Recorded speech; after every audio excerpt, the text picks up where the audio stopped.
Hey, Holanda, mis queridísimos seres de luz y oscuridad, bienvenidos a este maravilloso y bello miércoles de terror en el que nos dejaremos inquietar a través de las páginas de Historia de Fantasmas de Ida Hoffman, un relato relativamente corto que espero disfruten tanto como yo.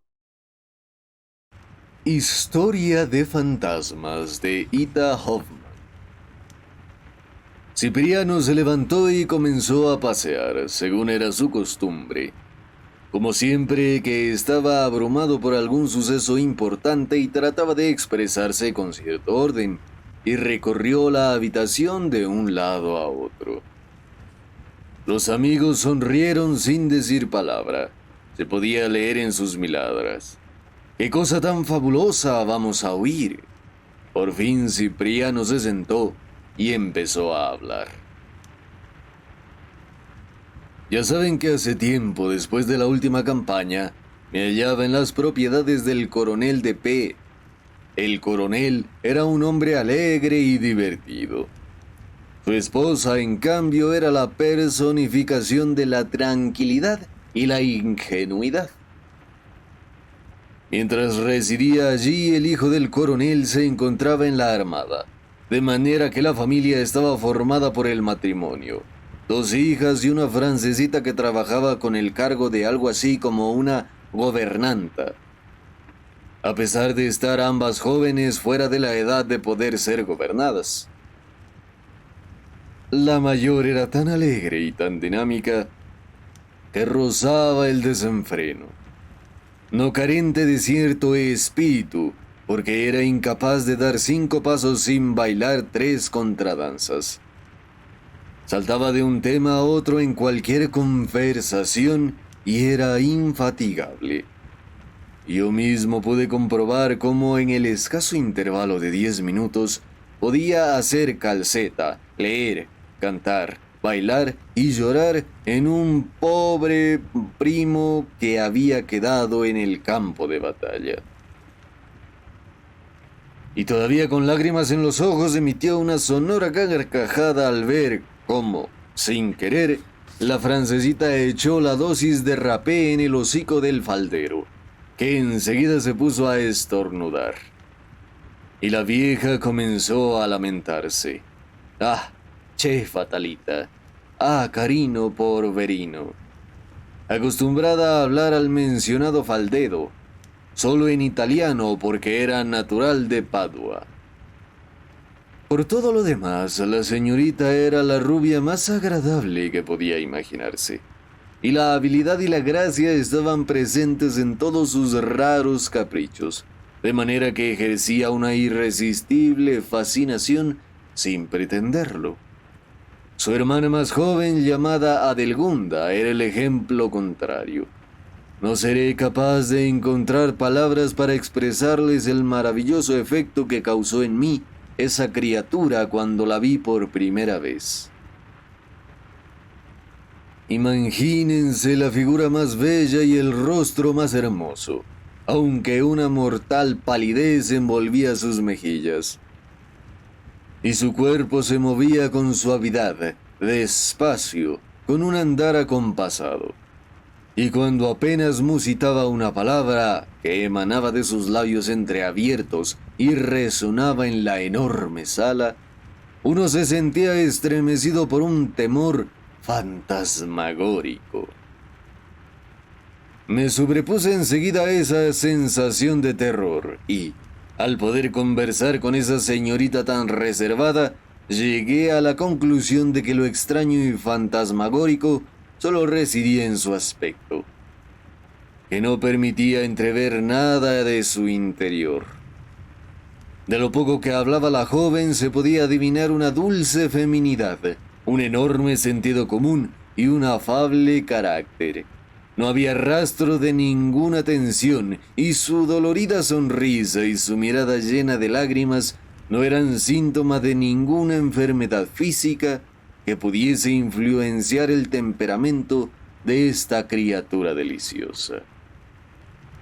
Me resultó bastante extraño que la familia en pleno, incluida la vieja francesita, Parecía incomodarse en cuanto la joven hablaba con alguien y trataba de interrumpir la conversación. En ocasiones de manera muy brusca. Lo más raro de todo era que exactamente a las 8 de la noche, la joven siempre era advertida, primero por la francesita y luego por su madre, por su hermana y por su padre, para que se retirara a su dormitorio. Como cuando se envía a un niño a la cama para que no se canse y se le desea que tenga un buen sueño. La francesita siempre la acompañaba, de manera que nunca asistían a la cena, que siempre servían a las 9. La coronela, al darse cuenta de mi asombro, se anticipó a mis preguntas, advirtiéndome que Adelgunda estaba enferma y que sobre todo al atardecer y sobre las 9 se veía atacada por la fiebre, de modo que el médico le había aconsejado que a esa hora, sin excusa alguna, se fuese a descansar.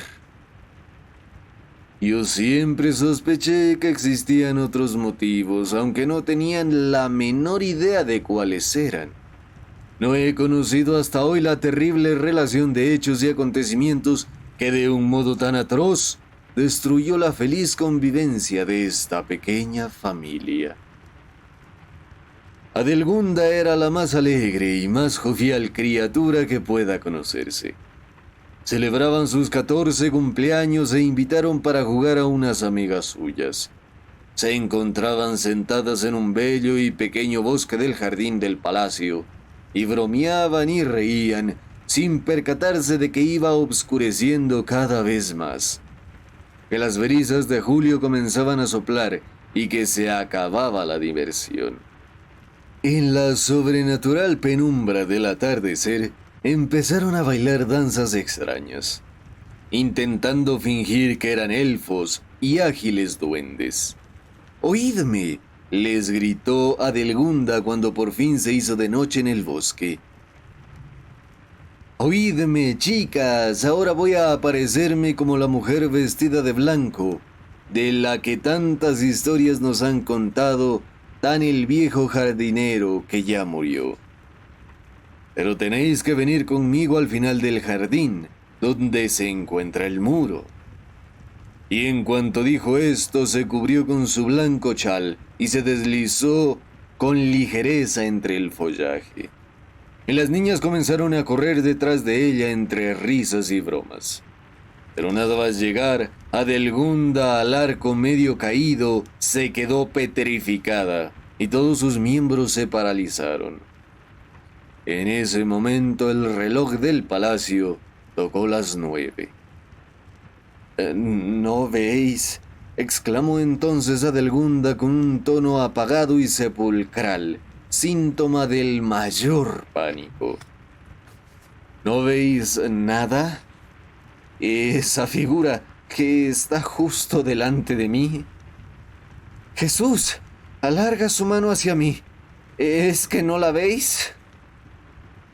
Las niñas no podían ver nada de nada, pero todas se quedaron horrorizadas por el miedo y el terror.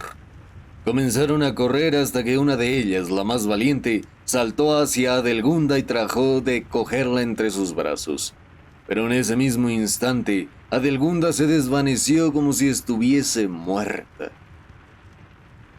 Ante los sobresaltos gritos de las niñas, todos los residentes del palacio salieron de inmediato. Recogieron a Adelgunda y se la llevaron dentro. Al fin despertó de su desfallecimiento y contó entre temblores que nada más entrar bajo el arco, vio ante ella una especie de silueta aérea, envuelta entre una niebla que le extendía su mano. Como parece lógico, se atribuyó esta aparición a la extraña confusión que a veces puede producir la luz del anochecer. Adelgunda se recuperó esa misma noche de tal manera que no se temió ninguna secuela y se dio el incidente por zanjado. Y sin embargo fue muy diferente. La siguiente noche, nada más dar las 9 campanadas, Adelgunda, presa del terror entre los amigos que la rodeaban, empezó a gritar. «¡Ahí está! ¡Ahí está! ¿Es que no la veis? Ahí está, justo enfrente de mí. Es suficiente con saber que desde esa accidentada noche, apenas sonaban las 9, Adelgunda afirmaba una vez más que la figura estaba justo delante de ella, y que permanecía allí unos instantes, sin que nadie fuese capaz de ver lo más mínimo o pudiese percibir, por alguna sensación psíquica, la cercanía de algún principio espiritual desconocido. A la pobre Adelgunda la tomaron por loca y la familia empezó a avergonzarse por un extraño ridículo del estado mental de la hija y de la hermana. De ahí nació ese raro proceder que ya he mencionado. No escatimaron médicos ni medios para intentar librar a la pobrecita niña de esa idea fija, tal como llamaban a la aparición. Pero todo fue en vano, hasta que ella les pidió, entre lágrimas, que la dejasen, pues aquella figura que se le aparecía con inciertos e irreconocibles rasgos no tenía nada de aterrador, y ya no le inspiraba ningún miedo. Además, tras cada una de las apariciones tenía la sensación de que su interior se vaciaba de ideas y de que flotaba como si fuese incorpórea, por lo que padecía un gran cansancio y se sentía enferma. Al final, la coronela contactó con un conocido médico, en el apogeo de su fama por curar a los dementes de una manera tremendamente sutil mediante ingeniosos ardides. Cuando la coronela le contó lo que le sucedía a la pobre Adelgunda, el médico se rió mucho y le aseguró que no había nada más fácil que curar ese tipo de locura, que se asentaba sobre una imaginación perturbada en exceso. Aquella idea de la aparición del fantasma estaba estrechamente unida al toque de las 9 campanadas, de tal manera que la energía interna del espíritu no podía separarlo, y simplemente trataba de romper esa combinación desde el exterior. Era muy fácil, mintiendo a la jovencita con el tiempo y sin que ella diese cuenta, dejando que transcurriesen las 9. Si el fantasma no aparecía, ella misma se percataría de que todo era una alucinación, y luego, mediante procedimientos físicos de fortalecimiento, se conseguiría una completa curación. Y se llevó a cabo el desastroso consejo. Aquella misma noche se retrasaron 1 hora todos los relojes del palacio, incluso aquel reloj cuyas campanadas resonaban sigilosamente para que, de esa forma, Adelgunda al levantarse al día siguiente se confundiese en 1 hora. Por fin llegó la noche y la pequeña familia, como era su costumbre, se encontraba reunida en un cuartito decorado alegremente, sin compañía de extraños. La coronela intentaba decir algo divertido. El coronel empezaba a gastar bromas a la vieja francesita, según acostumbraba cuando tenía buen humor, con la ayuda de Augusta, la mayor de las señoritas. Todos reían y se mostraban más alegres que de costumbre. El reloj de pared marcó las 8, pero eran las 9. Y tan pálida como la muerte, casi se desmayó Adelgunda en su sillón. La labor se le cayó de las manos. Se levantó entonces con el miedo reflejado en su rostro y, mirando atentamente el espacio vacío de la habitación, murmuró ahogadamente con una voz sepulcral: ¿Pero cómo? ¿1 hora antes? ¡Ah! ¿No lo veis? ¿Es que no lo veis? Está frente a mí, justo frente a mí. Todos se sobresaltaron y sintieron el terror. Pero como nadie pudo ver nada, gritó la coronela: Adelgunda, contente, no es nada. Es solo un fantasma de tu mente, un mero juego promovido de tu imaginación, que te engaña. Nosotros no vemos nada, absolutamente nada. Si hubiera una figura ante ti, ¿no crees que la veríamos nosotros? Contente, Adelgunda, cálmate. Oh Dios mío, suspiró Adelgunda. Me vais a volver loca. Mirad, extiende el brazo hacia mí, se me acerca y me hace gestos. y de manera inconsciente, con la mirada fija e inerte, se volvió. Cogió un pequeño plato que estaba en la mesa por casualidad, lo levantó en el aire y lo soltó. Y el plato, como si lo transportara una mano invisible, deambuló muy lentamente alrededor de todos ellos y fue a posarse en la mesa otra vez. La coronela y Augusta se desmayaron repentinamente y después sufrieron un ataque de nervios.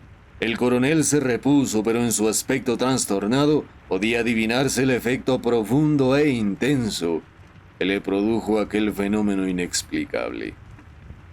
La vieja francesita de rodillas, con el rostro hacia abajo, rezando, quedó libre como Adelgunda de todas las nefastas consecuencias. Un tiempo después falleció la coronela. Augusta pudo sobreponerse a la enfermedad, pero habría sido mejor que muriese antes de quedarse en el actual estado en que se encuentra. Ella, que representaba la juventud personificada, como ya conté al inicio, se sumió en un estado de demencia aún más horrible y aterrador que el de aquellos que están subyugados por una idea fija. Se pensó que ella podría ser aquel fantasma incorpóreo e invisible de Adelgunda, y rehuía a todo el mundo, o simplemente se ocultaba en cuanto alguien empezaba a hablar o a moverse. No se atrevía apenas a respirar, pues creía a pies juntillas que de esa manera descubriría su presencia y podría causarle la muerte al que la encontrase. Le tenían que abrir las puertas, le proporcionaban la comida que escondía al tomarla, al igual que, ocultamente, hacía con cualquier cosa. ¿Puede existir algo más ingrato? El coronel, ya desesperado e indignado, decidió aislarse en una nueva campaña de guerra. Murió en la victoriosa batalla de W. Es trascendente, muy trascendente, que desde aquella fatal noche Adelgunda quedó libre del fantasma. Ahora se dedica solamente a cuidar a su hermana enferma, y la vieja francesita le ayuda en esa labor. Según me ha contado hoy Silvestre, el tío de las pobres niñas acaba de consultar con nuestro buen R acerca del método de curación que debió seguirse con Augusta. Ojalá el cielo pueda facilitar esa difícil curación. Cipriano se calló y los amigos también permanecieron en silencio. Al final, Lotario exclamó: «Esta sí que es una condenada historia de fantasmas. No puedo negar que estoy temblando a pesar de que la escena del plato que volaba me parece inocente y de muy mal gusto». «No tanto», le interrumpió Otomar. «No tanto, mi querido Lotario. Sabes muy bien lo que pienso acerca de esas historias sobre fantasmas. Sabes que estoy en contra de cualquier visionario». Fin del relato Historia de fantasmas de Ita Hoffmann.